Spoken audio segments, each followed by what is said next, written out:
અમદાવાદના પોસ્ટ ગણાતા સેલા બોપલ વિસ્તારમાં આજે સવારે ચકચાર મચી ગઈ હતી. ક્લબ O7 રોડ ઉપર આવેલા એક હાઈરાઇઝ બિલ્ડિંગમાં ભીષણ આગ ફાટી નીકળતા રહેવાસીઓમાં ભારે ફફડાટ વ્યાપી ગયો હતો.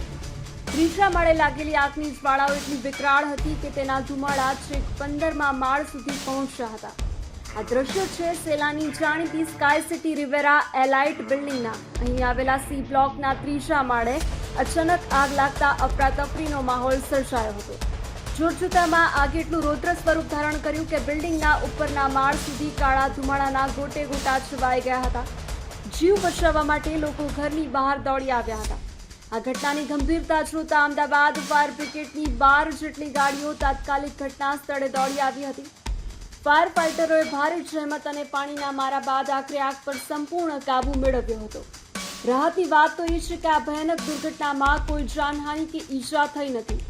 ફાયર વિભાગ દ્વારા બિલ્ડિંગમાં કુલિંગની પ્રક્રિયા હાથ ધરવામાં આવી છે અને આગ કયા કારણોસર લાગી તે દિશામાં તપાસ તેજ કરવામાં આવી છે.